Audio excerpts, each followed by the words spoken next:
नाज़रीन, बीबीसी को एक इंटरव्यू दिया गया है फवाद चौधरी साहब की जानिब से। नंबर ऑफ चैनल्स और नंबर ऑफ अखबार जो है वो इतने ज़्यादा है, तो ये प्रूव करता है कि यहाँ पे आज़ादी इज़हार राय है। फवाद चौधरी साहब, माजरत के साथ, ये बिल्कुल एक कतई तौर पे गलत क्लेम है। मैं ये ऑन रिकॉर्ड बात कर रहा हूँ। हम भी अपनी फैमिलीज को ये बता चुके हैं कि वी आर नॉट सेफ। बिल्कुल, मैं इसको ऑन रिकॉर्ड लेकर आ रहा हूँ कि हमें नहीं पता कि शायद कोई एक गोली हमारे नाम की भी लिखी हुई है।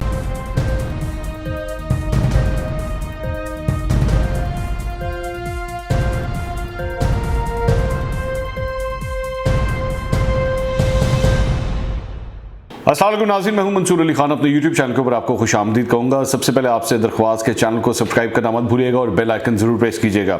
नाज़रीन, बीबीसी को एक इंटरव्यू दिया गया है फवाद चौधरी साहब की जानिब से, जो हमारे वज़ीर इत्तलात हैं, पाकिस्तान तहरीक इंसाफ के सीनियर रहनुमा हैं, और तकरीबन कोई 24 मिनट का ये तकरीबन इंटरव्यू था। और उस इंटरव्यू के अंदर स्टीफन सैकर, जो कि एक बड़े नामी गिरामी एंकर पर्सन है, बीबीसी हार्ड टॉक प्रोग्राम करते हैं, उन्होंने ये इंटरव्यू किया। स्टीफन सैकर वही एंकर हैं जिन्होंने, आपको याद होगा कि उन्होंने इसाक डार का भी इंटरव्यू किया था और बड़ी उस वक्त तारीफ हुई थी कि बड़ा कमाल उन्होंने इंटरव्यू किया है। और मैंने उस वक्त भी एक वीलॉग किया था और मैंने कहा था कि वाकई उनके जो क्वेश्चंस हैं, उनका जो तरीक़ाकार है, उनका जो रिसर्च वर्क है, वो बहुत अच्छा है। सिर्फ एक चीज़ का जो ज़ाहिर बात है, जो एक ड्रॉबैक है या आप समझ लीजिए कि कमज़ोरी होती है, वो ये होती है कि स्टीफन सैकर का ताल्लुक पाकिस्तान से नहीं है, तो पाकिस्तान के जो मारूजी हालात हैं उनके बारे में वो उतनी इन्फॉर्मेशन नहीं होती उनके पास जितनी ज़ाहिर बात है एक लोकल जर्नलिस्ट, एक लोकल एंकर के पास होती है। लेकिन ये है कि ज़ाहिर बात है बीबीसी के ऊपर वो काम करते हैं, तो उनकी रिसर्च टीम, उनका अपना भी रिसर्च वर्क जो है वो काफ़ी स्ट्रॉन्ग होता है। और मेरे ख्याल में आज भी ये जो इंटरव्यू जो जिसकी मैं बात कर रहा हूँ, जो फवाद चौधरी साहब ने दिया है, वो एक बड़ा अच्छा इंटरव्यू था। बड़े उसमें वैलिड क्वेश्चंस थे। तो कुछ जगहों के ऊपर थोड़ी सी इन्फॉर्मेशन जो थी वो लैकिंग थी स्टीफन की, लेकिन फिर भी ओवरऑल अगर आप कहें तो it was a very good, well conducted interview. अच्छा, दूसरी बात ये फवाद चौधरी साहब के बारे में मैं पहले भी ये कह चुका हूँ कि वो बतौर एक इंफॉर्मेशन मिनिस्टर, जितनी इनकी टीम अवेलेबल है पाकिस्तान तहरीक इंसाफ के अंदर, उसमें फवाद चौधरी साहब भी सबसे बेस्ट ऑप्शन अवेलेबल हैं। उनसे बेहतर ऑप्शन मैं नहीं समझता कि इस हुकूमत को रिप्रेजेंट करने के लिए हो सकती है कि आपने अपना पॉइंट ऑफ व्यू जो है वो किस तरह पहुँचाना है। और ख़ास तौर पर अगर आप बीबीसी को इंटरव्यू दे रहे हैं तो आप क्या कर सकते हैं और क्या बातें आप कर सकते हैं। तो जाहिर बात है फवाद खुद भी एक पुराने एंकर रहे हैं, तो उन्होंने अपनी कम से कम हुकूमत का मौक़िफ़ जो है वो बड़े अच्छे तरीके से पेश किया। इससे पहले जब फिरदौस आशिक अवान यहाँ पे बैठा करती थी और ये पोर्टफोलियो उनके पास होता था, तो ऐसी की तैसी फेर की रखी हुई थी उन्होंने, और उनका फॉरेन मीडिया के साथ, इंटरनेशनल मीडिया के साथ किसी किस्म का इंटरेक्शन हो ही नहीं सकता था, बिकॉज वो मजाक उड़ाने वाली बात थी। तो कम से कम फवाद जो हैं वो ये इस पॉइंट ऑफ व्यू से कम अच्छा है कि उन्होंने अपनी हुकूमत का, पाकिस्तान के हवाले से जो इस वक्त मौजूदा हुकूमत है उसका मौक़िफ़ जो है वो पेश किया है। अब वो जो मौक़िफ़ पेश किया है वो सही है या गलत है, ज़रा उस तरफ आ जाइए, मैं उसके ऊपर बात करता हूँ। फवाद की एबिलिटीज़ अपनी जगह, लेकिन जो उन्होंने इन्फॉर्मेशन शेयर की है और जो उन्होंने डिस्कशंस की हैं वो ज़रा उसके ऊपर एनालाइज कर लें ज़रा। सबसे पहला जो सवाल था वो बेसिकली था प्रोटेक्शन ऑफ जर्नलिस्ट के हवाले से, कि सहाफ़ी जो है वो आज पाकिस्तान के अंदर गैर महफूज है, और सहाफ़ी जो है उसको वो अपने काम करने के हवाले से जो प्रोटेक्शन उसको मिलनी चाहिए वो नहीं मिल रही। तो इन्फॉर्मेशन मिनिस्टर उसके ऊपर क्या कहते हैं, तो उन्होंने कहा कि नहीं जनाब, हमारे यहाँ आर्टिकल 19 जो है वो खुली छूट देता है कि आप आज़ादी इज़हार राय कर सकते हैं। हमारे यहाँ 43 चैनल्स हैं, 258 FM चैनल्स हैं, हमारे यहाँ कई पेपर्स प्रिंट होते हैं।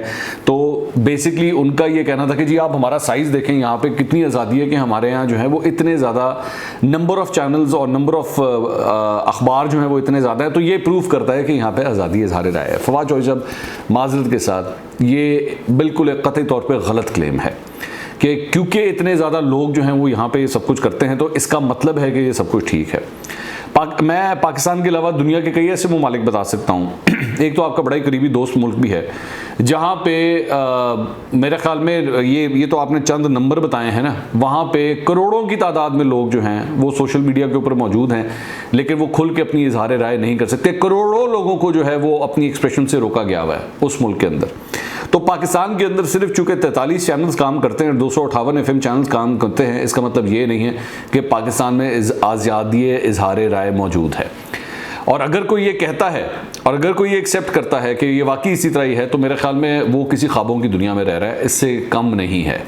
वो चैनल्स जो पाकिस्तान के अंदर मौजूद हैं वो किन रेड एरियाज़ में नहीं बात कर सकते, वो किस शख्सियत के हवाले से नहीं बात कर सकते, ये एक ऐसा राज है जो सभी जानते हैं, पाकिस्तान के अंदर तमाम एंकर जानते हैं। तो ये आपकी इन्फॉर्मेशन जो है वो बिल्कुल गलत है। मैं जानता हूँ आपने अपनी हुकूमत को उन्होंने डिफेंड करना होता है, लेकिन खुदारा ऐसी बात मत करें कि जो सबको पता हो कि नहीं है, ठीक है। एक बात तो हो गई।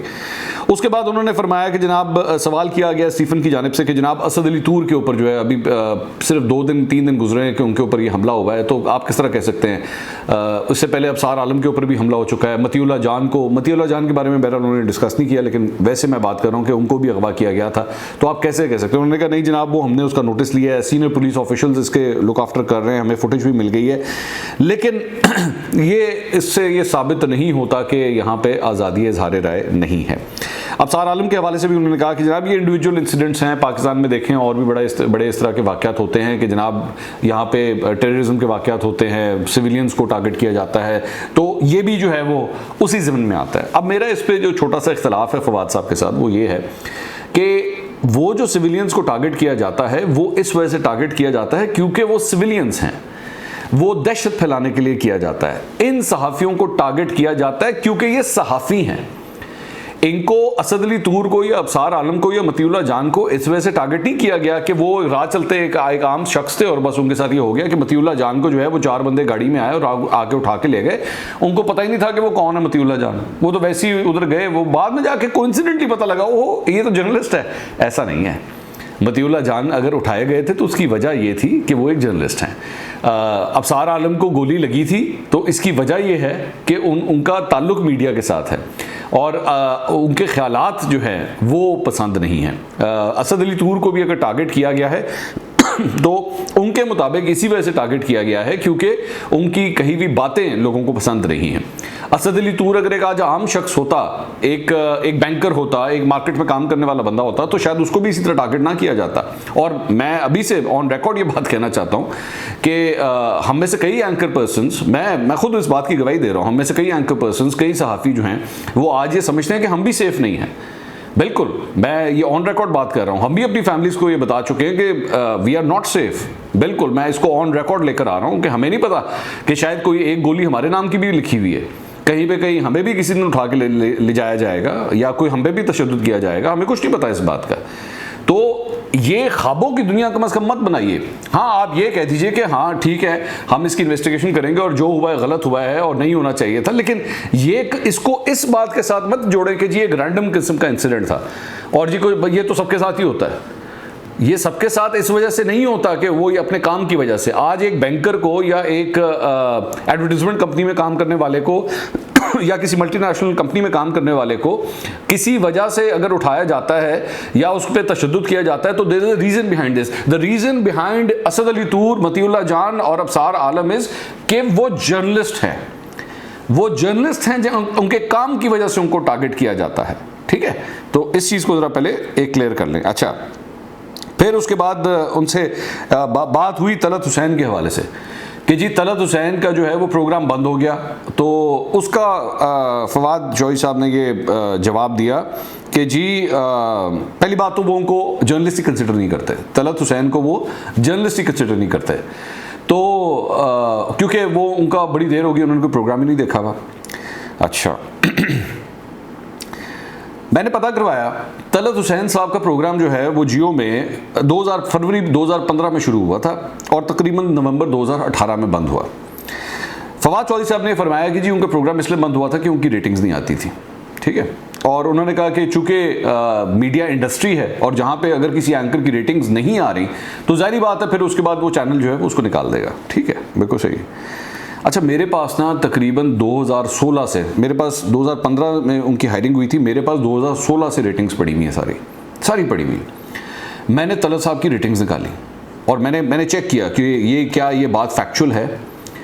2017 और 2018 ये मैं पूरे 2 साल की रेटिंग्स बता रहा हूँ क्योंकि 2018 के एंड के ऊपर तलत हुसैन साहब को जो है वो उनका प्रोग्राम बंद हुआ था। तलत हुसैन साहब का प्रोग्राम आज तक अपने टाइम स्लॉट में नंबर 2 से नीचे नहीं गया। अगर एक महीने की एवरेज रेटिंग्स आप निकालें ना तो अगर ज़्यादा से ज़्यादा उनकी स्लाइड हुई है तो नंबर 2 के ऊपर हुई है, वरना वो प्रोग्राम अपने टाइम स्लॉट में नंबर 1 पे रहा है। तो ये रेटिंग्स वाला कम से कम जो मुद्दा है ना, या ये जो एक बयान है कि जी रेटिंग्स की वजह से तलत हुसैन को निकाल दिया गया था, ये कम से कम नहीं है। मेरे पास तो खैर पूरी स्टोरी भी है, लेकिन ज़ाहिर बात है कितनी को आज़ादी इज़हार राय है इस मुल्क में, आप इस बात का अंदाज़ा इस बात ये लगा सकते हैं कि मैं उसकी पूरी स्टोरियाँ बयान नहीं कर सकता, वरना अगर मैं बयान कर दूं तो फिर पता नहीं क्या हो। तो स्टोरी तो पूरी है, हमें पूरी तफसीलात भी पता हैं। और दूसरी बात ये, अगर तो ऐसी ही बात है ना, तो वो लोग जो काबिल कबूल हैं, वो लोग जो काबिल कबूल हैं, अगर हम उनकी रेटिंग्स डिस्कस करना शुरू कर दें और उन रेटिंग्स के बावजूद वो किस तरह प्रोग्राम्स कर रहे हैं और किस तरह उनको चैनल्स बर्दाश्त भी कर रहे हैं, ये फिर एक पूरा मुझे नया वीलॉग करना पड़ेगा इसके ऊपर। तो बराए मेहरबानी उस तरफ ना जाइए, वरना बात फिर बहुत लंबी चली जाएगी। तो हाँ, अब बात आ गई कि तलत हुसैन को आप जर्नलिस्ट नहीं मानते, ठीक है। ये टिपिकल एक पीटीआई का एक वो है बयानिया। आपको याद होगा एक ज़माने में एक वो इनके किसी एक अकाउंट की जानिब से जो है वो प्रेफर्ड जर्नलिस्ट और पसंदीदा जर्नलिस्ट और नापसंदीदा जर्नलिस्ट की भी एक लिस्ट निकली थी। आपको याद होगा एक दफ़ा ये हुआ था इस तरह। तो इस पर मैंने वीलॉग भी किया था बाय द वे। तो आपके कहने से ये कतई तौर पे ये फैसला नहीं होता कि कौन सहाफ़ी है या नहीं है। किसी भी सहाफ़ी को इंफॉर्मेशन मिनिस्टर की जानिब से एक सर्टिफिकेट नहीं चाहिए कि वो सहाफ़ी है या नहीं है। वो अपने काम से, अपनी रिपोर्टिंग से, अपने तज्ज़िये से माना जाता है कि क्या वो सहाफ़ी है या नहीं है। मैं आज आपको ऑन रिकॉर्ड ये बात बता रहा हूँ कि पाकिस्तान के कम से कम एक ऐसे एंकर को तो मैं जानता हूँ, एक ऐसे एंकर को मैं जानता हूँ जो आपका भी बहुत अच्छा दोस्त है, फवाद चौधरी साहब की बहुत अच्छा दोस्त है और मेरे भी बहुत अच्छे दोस्त हैं। वो तलत हुसैन साहब को अपना उस्ताद मानते हैं। उस्ताद तलत हुसैन साहब का जर्नलिज्म के अंदर इतना पुराना एक फुटप्रिंट है, ठीक है। ये तब का फुटप्रिंट है जब हम लोग भी जर्नलिज्म में नहीं थे, हकीकत है। मतलब हम लोग तो न्यू कमर्स हैं, हम लोग जूनियर्स, मैं अपने आप को कंसिडर करता हूँ, तो हम लोग भी नहीं थे। और उनकी क्रेडिबिलिटी या उनकी जो खिदमात हैं इस मीडिया की फील्ड के लिए, उसका कंपैरिजन नहीं किया जा सकता। आप उनकी बात से, उनके तज्ज़िये से इख्तलाफ 100 दफ़ा कर सकते हैं, मेरी बात और मेरे तज्ज़िये से भी इख्तलाफ कर सकते हैं, लेकिन ये कह देना कि जी मैं उनको जर्नलिस्ट नहीं मानता या उनको उनकी रेटिंग्स की बुनियाद के ऊपर निकाला गया था, ये एक गलत आर्ग्यूमेंट है, ठीक है। आगे आ जाइए। उसके बाद बीबीसी का प्रोग्राम, उर्दू का जो उनका प्रोग्राम पाकिस्तान में बंद हुआ, उसके ऊपर भी स्टीफन सैकर ने बात की, जिसका मेरे ख्याल में बड़ा अच्छा जवाब दिया फवाद चौधरी ने। फवाद चौधरी ने कहा कि जी आप लोगों ने गलत हेडलाइन चलाई थी और उस हेडलाइन की वजह से काफ़ी प्रॉब्लम हुई। आपकी उस हेडलाइन की वजह से 10 दिन एक हॉलैंड की एम्बेसी बंद रही थी, तो आप लोगों ने गैर जिम्मेदारी का सबूत दिया। एक अच्छा जवाब था फवाद साहब का मेरे ख्याल में, और उसमें स्टीफन जो है वो सही तरह जवाब आगे काउंटर क्वेश्चन नहीं कर सके। फवाद ने बहुत अच्छा उसका जवाब दिया। अच्छा, उसके बाद उन्होंने कहा कि जी यहाँ पे इंफॉर्मेशन जो है और मीडिया जो है वो कंट्रोल होता है, और उस पर उन्होंने कहा कि जनाब मैं इंफॉर्मेशन मिनिस्टर हूँ, 5th लार्जेस्ट मुल्क का और एक न्यूक्लियर कंट्री का मैं इंफॉर्मेशन मिनिस्टर हूँ, और मैं जो कुछ भी इस मामलात में होता है उसका ज़िम्मेदार मैं हूँ। अच्छी बात है कि फवाद चौधरी साहब इसको ओन करते हैं, ये कहते हैं, ये मानते हैं, एक्सेप्ट करते हैं कि जो कुछ भी इंफॉर्मेशन मिनिस्ट्री के हवाले से जो कुछ भी होता है उसको वो एक्सेप्ट करते हैं। ये हकीकत से बात कितनी दूर है ये फवाद साहब भी जानते हैं और ये मैं भी जानता हूँ। मेरे ख्याल में मुझे इससे ज़्यादा और कुछ कहने की ज़रूरत ही नहीं, ठीक है। उसके बाद एक गलती, जो बहुत बड़ी गलती वो कर बैठे इमरान खान साहब की हुकूमत के हवाले से, कि इमरान खान साहब कितने पसंदीदा हैं आज पाकिस्तान के अंदर, उसके हवाले से उन्होंने कहते कहते शायद वो गलती से कह गए कि जनाब 200 मिलियन वोट्स उनको मिले हैं, यानी कि तकरीबन उन्होंने 20 करोड़ वोट हासिल किए हैं इमरान खान साहब ने। इमरान खान साहब ने 1 करोड़ 70 लाख तकरीबन वोट हासिल किया है। 20 करोड़ वोट नहीं है, 22 करोड़ तो हमारी टोटल आबादी है, तो 22 करोड़ में से 20 करोड़ लोगों ने वोट दिया इमरान खान को। इमरान खान साहब ने 2018 के इलेक्शंस में 1 करोड़ 70 लाख वोट हासिल किए थे। अब ये बेसिक फैक्चुअल गलती थी जो कि स्टीफन सैकर को एक्चुअली पूछना चाहिए था, लेकिन ऑब्वियसली उनको अब ये बात तो याद नहीं होगी कि नहीं जनाब 20 करोड़ वोट नहीं थे, आप गलत इन्फॉर्मेशन दे रहे हैं, लेकिन चलें ठीक है, आगे चलें। उसके बाद एक और जो बात आई कि ह्यूमन राइट्स के हवाले से पाकिस्तान का रिकॉर्ड जो है वो बहुत ख़राब है। उसने चंद एग्जाम्पल्स भी दी इस हवाले से। फवाद चौधरी साहब ने उसको अपने तरीके से डिफेंड किया, लेकिन हकीकत ये है कि यहाँ पे ह्यूमन राइट्स कितनी को प्रैक्टिस होती है या कितनी को ज़बरदस्त है ये भी हम सब जानते हैं। मतलब यहाँ पे बेसिक ह्यूमन राइट्स के हवाले से कितनी वायलेशंस होती हैं, पाकिस्तान का रिकॉर्ड कितना को अच्छा है, वो भी आपके सामने। अच्छा, एक चीज़ मैं भूल गया जो इन्होंने पहले कही थी, इन्होंने कहा जनाब बहुत से सहाफ़ी जो हैं वो इसलिए भी ये ड्रामा रचाते हैं कि उनके ऊपर हमला हुआ है क्योंकि उन्होंने दूसरे मुल्कों की जाके शहरियत हासिल करनी होती है और इस वजह से वो सब कुछ करते हैं। मेरे ख्याल में इससे ज़्यादा डिग्रेडिंग बात नहीं हो सकती थी किसी सहाफ़ी के लिए कि मुल्क का इंफॉर्मेशन मिनिस्टर सहाफ़ियों के हवाले से ये बात कर रहा है। हाँ, आप ये कह सकते थे कि जनाब ये फ़लाँ जर्नलिस्ट ने ये किया है, लेकिन ये कह देना कि जनाब सहाफ़ी इसलिए ये सब कुछ करते हैं, मेरे ख्याल में फवाद चौधरी साहब को अपनी स्टेटमेंट पर ध्यान देना चाहिए था। वैक्सीनेशंस के हवाले से कि कोविड के हवाले से पाकिस्तान ने अब तक क्या कुछ किया है, उसके हवाले से उन्होंने फरमाया कि जनाब हमारा रिकॉर्ड तो बड़ा ज़बरदस्त है। कोविड के हवाले से पाकिस्तान ने बड़ा कमाल किया है। तो स्टीफन ने वहाँ पे उन्होंने कहा कि जनाब अभी तक आपकी सिर्फ 1% पॉपुलेशन को वैक्सीन लगी हुई है, सिर्फ 1% आबादी को, दैट्स इट। ये कोई इतना ऐसा रिकॉर्ड नहीं है जिसके ऊपर आप तारीफ करें। हाँ, ये हकीकत है कि अगर आप पाकिस्तान का कंपैरिजन भारत के साथ करें तो वाकई पाकिस्तान जो है उस पर कोविड ने वो नुकसान नहीं पहुंचाया जो भारत के अंदर पहुंचाया गया, और हमारे यहाँ नंबर ऑफ डेथ्स और नंबर ऑफ जो पॉजिटिव कोविड पेशेंट्स हैं वो बहुत कम है कंपैरेटिवली, और इसका क्रेडिट जाएगा हुकूमत को, नो क्वेश्चन अबाउट दैट। लेकिन उसके बाद एक दूसरा फेज जहाँ पे वैक्सीनेशन का आता है वो अभी हम अपने टारगेट से बहुत दूर है, बहुत ही ज़्यादा दूर है, तो उस पर कम से कम कोई तारीफ नहीं बनती इस मामले के ऊपर। ओवरऑल मेरे ख्याल में दोबारा वही बात कि Fawad as an information minister जो उनका काम है वो ये है कि हुकूमत को डिफेंड करना, अपनी हुकूमत की जो कोताही हैं उसको कवर करने की कोशिश करना, उनसे ज़्यादा बेहतर काम कोई नहीं कर सकता। लेकिन इस काम के अंदर भी जो जो फ्लॉज थे वो मैंने आपके साथ शेयर किए। अगले व्लॉग में दोबारा मुलाकात होगी। अल्लाह हाफ़िज़।